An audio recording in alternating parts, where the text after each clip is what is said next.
rien connaître de vrai si nous ne sommes pas capables de le faire. La vie de Mohamed Boulainvillier a donné le ton, pour ainsi dire, à une nouvelle lecture que les intellectuels des Lumières radicales donneront de la philosophie des Sarrasins. Boulainvillier, auquel s'inspire Diderot, cherche dans la philosophie de Mahomet l'exemple, disons tout d'abord, d'une forme pure de religion naturelle. Cette manière de se regarder l'un dans l'autre, de deux civilisations, qui permet de fonder ce qui est vraiment l'esprit de la modernité, l'esprit national. Ce qui vaut pour l'islam vaut davantage pour les autres religions monothéistes, l'hébraïsme et le christianisme.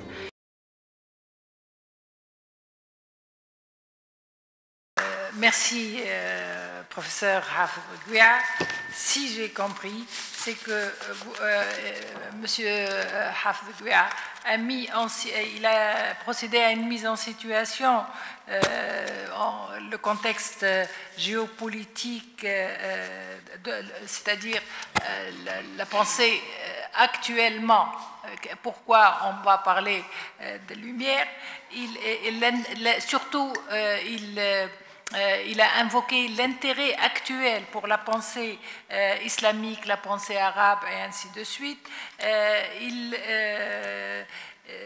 Peut-être il dit que cet intérêt serait la conséquence de ce qui se passe actuellement. Peut-être aussi qu'il est ce que nous vivons, nous, si j'ai bien compris, hein, que ce que nous vivons, nous, actuellement, est la conséquence de la négation de l'Europe, de son autre, l'Orient et l'Asie, qu'elle avait utilisé et qu'elle n'avait pas reconnu, et que, au fait, nous sommes à l'origine de cette modernité, nous sommes... mais est-ce qu'être à l'origine de la modernité, ça ne nous console pas? Parce qu'elle nous est passée devant le nez et nous n'avons pas profité ou n'avons pas pris le train. On a perdu complètement. Merci. Excusez. Merci. Bien, nous passons directement à la communication du professeur Paolo Gentili, l'orientalisme des Lumières de l'Italie à la France, Vico et Diderot.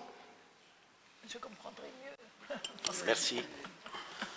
Merci. Et je tiens vraiment, même si c'est une habitude répandue, de remercier les organisateurs de ce grand colloque, magnifique colloque, dans ce magnifique endroit. Je suis un peu ému et comment dirais-je, submergé de la beauté de cette salle. Je vous entretiendrai ici sur un sujet qui m'est particulièrement cher, c'est-à-dire la vision qu'a Diderot et Vico de cette culture autre qu'on a déjà évoquée. Madame Brahimi a évoqué Diderot justement à ce sujet, et je essaierai d'établir un lien entre la philosophie italienne du début des Lumières, celle de Giambattista Vico, et les premières expressions d'un orientalisme français qui s'éloigne et rompt un peu avec cette tradition apologétique qui voit l'islam sous l'angle de la culture barbare. Et on passe donc de la barbarie à la civilisation. Donc, vous savez qu'on considérait à l'époque des Lumières 3 moments du développement de l'humanité: la sauvagerie, la barbarie et la civilisation. Bon, là, on commence à l'époque des Lumières, grâce à Vico et Diderot, à voir dans justement la civilisation islamique une civilisation véritable. Alors, je partirai de Vico. Les 3 éditions du chef-d'œuvre de Giambattista Vico, la Science nouvelle, la Scienza nuova, sont publiées à Naples en 1725, la première, en 1730, la deuxième, et 1744, la troisième, se présentent tous les 3 sous les signes de la découverte d'une antiquité et d'un Orient, barbarie, civilisation, jusque-là inconnue. méconnu, même méprisé du point de vue de la science. Cette science nouvelle que Vico a l'ambition de fonder est en fait précisément la science de l'histoire. L'histoire est, d'après Vico, l'union réfléchie de la philologie et de la philosophie. Donc on fait de l'histoire, d'après Vico, lorsqu'on sait unir ces deux branches, ces deux disciplines des sciences humaines. La philologie, c'est l'étude des documents et des témoignages du passé, donc des faits, et la philosophie comme interprétation fiable et vraie des concepts dont ces documents sont porteurs. Selon un principe qu'établit Vico dans ses ouvrages, le principe qu'en latin on énonce de cette manière, verum et factum convertuntur, c'est-à-dire le vrai historique et le fait s'intervertissent, s'échangent l'un dans l'autre. La vérité historique s'institue, d'après Vico, à travers cette union du vrai et du fait. Autre conséquence de cette devise de la science nouvelle, le vrai et le fait s'intervertissent, s'échangent, c'est que nous ne pouvons rien connaître de vrai si nous ne sommes pas capables de le faire.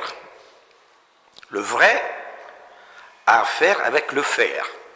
C'est-à-dire, par exemple, je ne comprends rien de la beauté si je ne suis pas capable moi-même de faire de la beauté, etc., etc. Or, juste à la même époque, on parle donc du début du XVIIIe siècle, 1725, entre 1718 et 1721, le comte Henri de Boulainvilliers, inspirateur des Lumières radicales de Diderot et d'Holbach, écrivait, mais il ne publiait pas, il le laissait clandestin, ce que Diego Venturino a justement appelé le premier texte franchement pro-islamique produit par la culture européenne, la vie de Mahomet.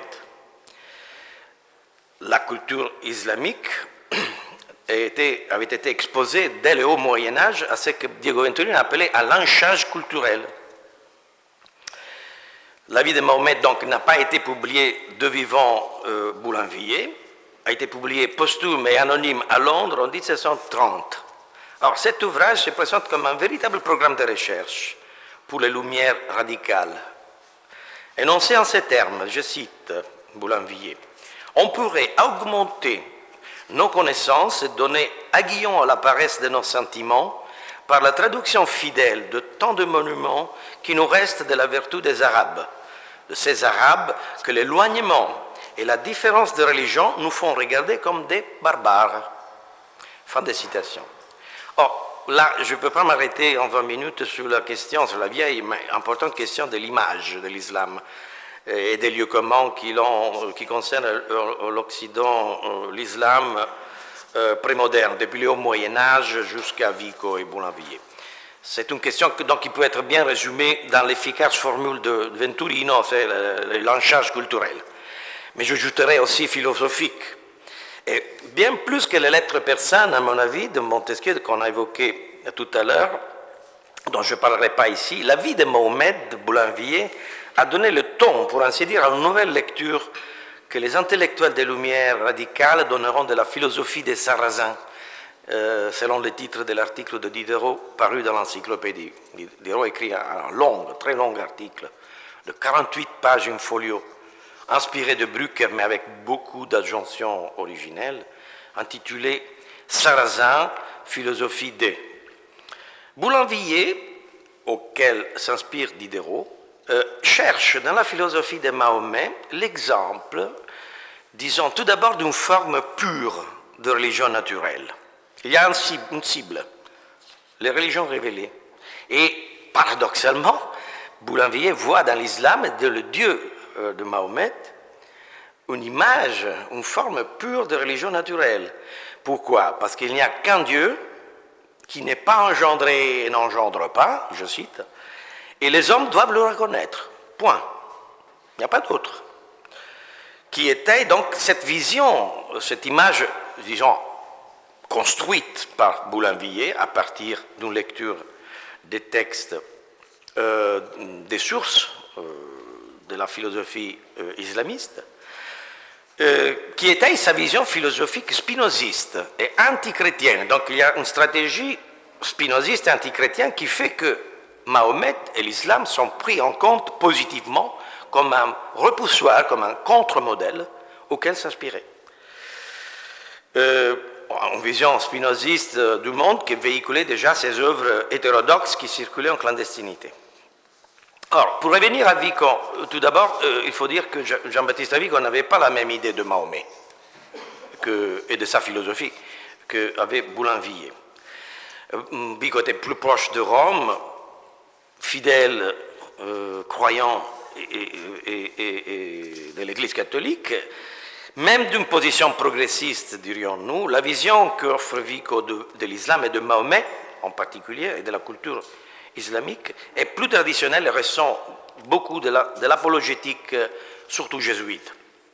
Elle passe surtout par une source principale qui était la traduction latine du Coran, qui avait été faite par l'érudit lucquois Ludovico Marracci. C'est la première traduction latine publiée à Rome en 1698, et qui était source de la traduction anglaise de George Sale et source aussi de Voltaire, où l'on trouve la définition, parce que Marracci, qui était un apologiste, accompagne la traduction du Coran par une réfutation du Coran. Donc il y a des notes qui réfutent le Coran, et donc là, on trouve la définition de Mahomet classique, disons, de Mahometus idiota, c'est-à-dire le stupide Mahomet, qui est restitué par Vico dans son autobiographie. Donc la représentation que nous donne Vico de l'islam comme religion et du prophète est traditionnelle, c'est ça l'image, le lançage culturel dont j'ai parlé tout à l'heure. Mais la fonction historique de la culture islamique chez Vico, malgré sa conception apologétique de Mahomet et de la religion, a une fonction positive. Ce qui me paraît plus intéressant, donc, c'est que Vico, dans la troisième et dernière édition de la Science Nouvelle, introduit les Arabes musulmans, notamment les Turcs, les Ottomans, dans le cadre de son histoire humaine universelle. Avec cette fonction positive, du point de vue de la philosophie de l'histoire, qui a contribué à fonder l'esprit des nations, dit Vico. Et dit, les guerres, je cite la Science Nouvelle, les guerres des temps barbares récents ont permis d'étayer le cours et le recours que suivent les nations. Et puis il y a une longue traduction que je passe, où Vico insiste pour le fait que c'est la conquête de cette manière de se regarder l'un dans l'autre, de deux civilisations, qui permet de fonder ce qui est vraiment l'esprit de la modernité, l'esprit national. Ce n'est pas une autre chose. Or, passons à l'encyclopédie. L'encyclopédie, là où l'on trouve une nouvelle constellation philosophique de l'islam des Lumières. Il faudrait que je mentionne, mais je n'ai pas le temps, je laisserai pour les actes tous ces textes. Boulainvilliers, après Boulainvilliers, Nicolas-Antoine Boulanger, auteur de deux ouvrages que Diderot et D'Holbach ont publiés posthumes, L'Antiquité dévoilée par ses usages, publié en 1766, après la mort de Boulanger, et surtout les recherches sur l'origine du despotisme oriental de 1761. Ce sont deux textes où l'on trouve là aussi une tendance qui suit la ligne indiquée par Boulainvilliers. La coterie olbachique, comme on l'appelait, qui a travaillé pour l'encyclopédie, va suivre ce chemin indiqué par Boulanger et Boulainvilliers, Boulanger qui avait été justement vu par Franco Venturi comme l'un des élèves français de Vico, et donc on assiste dans l'encyclopédie à une sorte de renversement presque complet de l'image du mahométisme, comme on l'appelait dans l'encyclopédie. Il y a un article intitulé Mahométisme, mais je me concentrerai, faute de temps, sur les articles que Diderot a consacré à la culture et à la philosophie des Arabes, pays islamiques, donc l'article Arabe, philosophie D, et à celle de Sarrazin. Bon, puis cette dénomination Sarrazin vient d'une lecture d'un ouvrage anglais, qui l'histoire des Sarrasins, que Diderot avait lu et qui donc a retenu comme dénomination pour les islamiques. D'abord, il y a l'article islam, c'est une nouveauté, rédigé pas par Diderot mais par Louis de Jaucourt. Le mot islam qui est présenté comme un néologisme dans l'encyclopédie, mais qu'il vaut mieux adopter, dit le rédacteur. Jaucourt écrit avec Diderot ensuite les articles arabes, la partie générale est de Jaucourt et la partie philosophique de Diderot, et puis mahométisme, Orient et beaucoup d'autres, Turquie, etc. Diderot donc s'occupe de deux longs articles, arabe, état de la philosophie chez les anciens arabes, première, deuxième article, donc avant l'affirmation de l'islam, et deuxième article, Sarrazin ou arabe, philosophie D, histoire de la philosophie, et qui concerne justement la philosophie islamique. Jaucourt fait précéder ce dernier article Sarrazin pardon, par une entrée de caractère général, Sarrazin ou Sarrazin, histoire moderne, qui observe déjà de façon significative une réévaluation de l'histoire qui a caractérisé le rapport entre l'Occident et l'Orient. Et je cite, ça c'est de Jaucourt qui parle.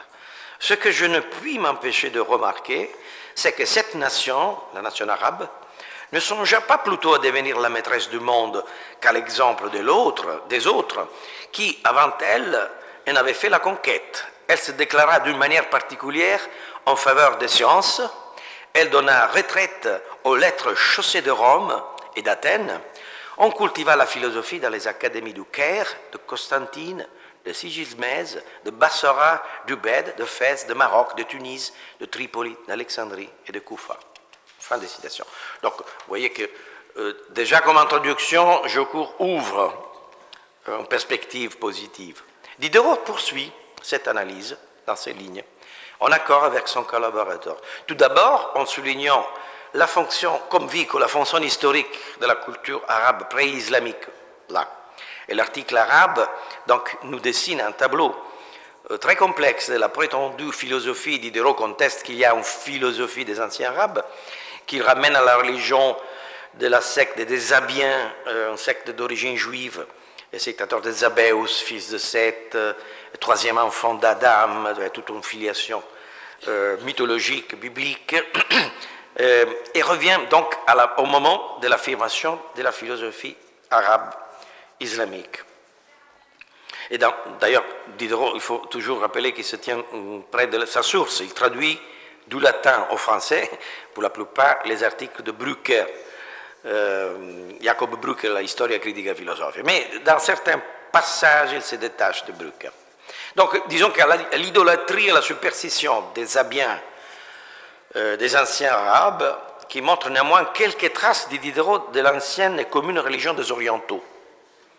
Et il dit, je cite, on y voit encore quelques traits de ressemblance, comme cette âme du monde qui se distribue dans toutes ces différentes parties et qui anime les corps célestes, surtout les planètes, dont l'influence sur les choses d'ici-bas est si marquée, si incontestable dans tous les vieux systèmes de religion orientale. Fin de citation. Donc, pour Diderot, il y a des traits communs entre les stoïciens et les anciens arabes.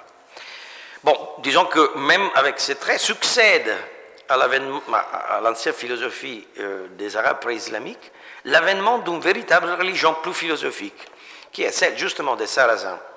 Or, tout d'abord, il faut souligner que cet article sarrasin fut l'un des textes les plus, je cite, censurés, châtrés, dépecés, mutilés, selon le mot du même Diderot, par l'éditeur Le Breton, en 1764, avant la publication des 10 derniers volumes de l'encyclopédie en 1765.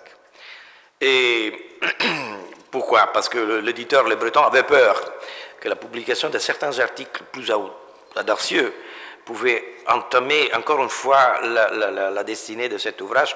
Il avait de grands intérêts économiques et donc il a pris sous les épreuves les articles de Diderot et l'a coupé, il a mutilé de longs passages. Aujourd'hui, nous disposons, depuis longtemps d'ailleurs, grâce au travail de Douglas Gordon et Norman Torrey, ce qu'on appelle le 18e volume de l'encyclopédie, c'est-à-dire 300 pages d'articles censurés par l'éditeur dont on a retrouvé la trace dans les années 1930, dans un exemplaire retrouvé à la Columbia University et que Gordon et Torrey ont rétabli. Donc je me suis fié à ce travail philologique pour analyser l'article Sarrazin. L'article Sarrazin donc, est parmi les plus mutilés. D'ailleurs, c'était 48 pages, une folio, donc le Breton a coupé aussi, à mon avis, pour des raisons de longueur. Et parmi ceux qui ont subi donc ces mutilations plus importantes, on peut remarquer la stratégie d'écriture de Diderot, qui est celle qu'utilise Voltaire aussi. Je vais préparer un appendice Voltaire et l'islam, mais je n'aurai pas l'occasion de le lire, je la laisse pour les actes. La stratégie de Voltaire, c'est laquelle? Attaquer sans détour les aspects superstitieux et rationnels de la religion originaire de Mohammed, tout d'abord pour faire allusion de biais à la religion chrétienne, pour montrer qu'elle est davantage superstitieuse. Voilà, donc c'est ça la stratégie. Ensuite, dans un deuxième temps, relever les grands progrès que l'islam a accomplis dès l'époque médiévale dans le champ de la philosophie et de la culture, grâce au caractère plus naturel de certaines notions théologiques clés concernant, comme on l'a dit tout à l'heure, le Dieu unique des musulmans. Une théologie naturelle à laquelle Diderot consacre une longue partie de son article Sarrazin, qui se passe par exemple des concepts absurdes qui avaient été contestés par tous les philosophes des Lumières, comme celui de Trinité. S'il y a une chose qui plaît beaucoup à Voltaire, à Diderot, à Boulanger, à Boulanger, c'est le fait que l'islam ne connaît pas cette absurdité qui est un Dieu unique et en trois personnes. Là c'est pas possible. C'est une absurdité logique avant tout, non seulement théologique. L'islam se passe de cette absurdité logique et théologique. Sur ce point, donc, on retrouve bien la leçon de Boulanger. Et Diderot dit, plus avancera la philosophie dans la théologie même, avec sa mesure de logique, moins la superstition et le fanatisme auront d'emprise sur les esprits. Et donc, la superstition marquera un pas en arrière. Ce qui vaut pour l'islam vaut davantage pour les autres religions monothéistes, l'hébraïsme et le christianisme. Et c'est là l'un des passages que le Breton a censuré. Je vous le cite. C'est Diderot qui parle. Le saint prophète ne savait ni lire ni écrire. De là, la haine des premiers musulmans contre toute espèce de connaissance. Le mépris qui s'en est perpétué chez leurs successeurs et la plus longue durée garantie aux mensonges religieux dont ils sont entêtés. Et là commence le passage censuré, car c'est une observation générale, donc qui ne concerne pas l'islam seulement, que la religion s'avilit à mesure que la philosophie s'accroît. On en conclura ce qu'on voudra, ou contre l'utilité de la philosophie, ou contre la vérité de la religion. Mais je puis annoncer d'avance que plus il y aura de penseurs à Constantinople, moins on fera de pèlerinage à la Mecque. Fin de citation. Ça, c'est le passage que le Breton a censuré. Donc, Diderot insiste plus loin sur cette thèse centrale de l'importance de la culture scientifique, dans laquelle la philosophie de Sarrazin prime énormément sur les chrétiens superstitieux jusqu'à l'époque moderne, pour faire face paisiblement à la superstition. Et c'est précisément sur ce terrain que la culture islamique est beaucoup plus avancée que celle de l'Occident chrétien. Alors là, s'érige la figure immense de Al-Kindi, par exemple, qui est présentée comme celle d'un éclectique en religion et qui avait su faire passer l'idéal philosophique malgré les contraintes imposées par le fanatisme de son époque, et cela grâce à la mansuétude de la science. Je cite ce passage et je conclus. Diderot qui parle à propos de Al-Kindi. Il montra bien un interprète de la loi qui le déchirait publiquement et qui avait même attenté à sa vie, la différence de la philosophie et de la superstition.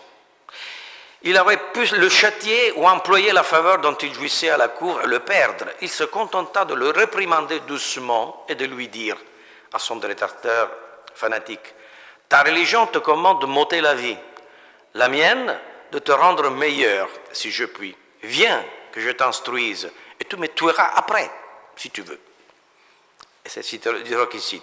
Que pense-t-on qu'il apprit à ces prêtres fanatiques? L'arithmétique et la géométrie. Il ne fallut pas davantage pour l'adoucir et pour le reformer. C'est peut-être ainsi qu'il en faudrait user avec le peuple féroce, superstitieux et barbare. Faites précéder les missionnaires par un géomètre et qu'ils sachent combiner de vérités, et puis vous leur ferez combiner ensuite des idées plus difficiles. Voilà, là, on trouve exprimé un peu de lignes, vraiment les lumières. Qu'est-ce que sont les lumières? C'est ça. C'est nullement d'autre que ça. Ça veut dire la science, la logique, la mansuétude qui s'accompagne de la science et de la logique, la capacité de réfléchir, et qu'on trouve d'ailleurs cette thèse typique d'un pur style des Lumières dans l'article d'Alembert. D'Alembert, c'était le premier qui avait exprimé ce propos à l'article Éléments de science. Remarquable aussi est la section que je disais tout à l'heure sur la théologie naturelle de Sarrazin. Et sur ce point, c'est sur ce point-là que Diderot s'éloigne de Brücker, il nous présente Diderot un Dieu Allah absolu, unique, tout-puissant, sans les contradictions que je disais du Dieu judéo-chrétien, et qui en quelque sorte est coloré de spinozisme. Donc un Allah spinoziste, si on peut dire. Surtout dans ses traits fatalistes. Voilà ce qu'elle insiste Diderot. Que Diderot retiendra évidemment dans son Jacques le fataliste et son maître. Et c'est une très belle page, que je n'ai pas le temps de le lire, mais qu'il vaut mieux prendre en compte pour comprendre quelle était la stratégie véritable des hommes des Lumières. Donc pour conclure, vous voyez Diderot, Boulanger, Boulainvilliers, c'est-à-dire les meilleurs penseurs des Lumières radicales. Et je souligne radicales parce que ce sont eux qui ont mieux fait ressortir ce travail critique à l'égard de la culture occidentale, qui sont à l'origine de nouvelles méthodes et de nouvelles formes d'orientalisme qui finalement considèrent de façon critique le phénomène des cultures autres. Culture autre observée du point de vue interne de cet autre, et non pas du point de vue des sujets colonisateurs, je veux dire. Et Diderot, ce n'est pas un hasard, c'était l'auteur de l'histoire des deux Andes, de Supplément au voyage de Bougainville, un texte anticolonialiste. Peut-être les premiers textes anticolonialistes sont les textes de Diderot et des philosophes hétérodoxes radicaux. Donc, sans céder aux louanges, surtout de la pensée colonisatrice, ni aux préjugés apologétiques millénaires concernant l'islam et l'Orient. Celle des Lumières encyclopédiques est en somme une leçon fondamentale et surtout d'une urgente actualité. Merci de m'avoir écouté.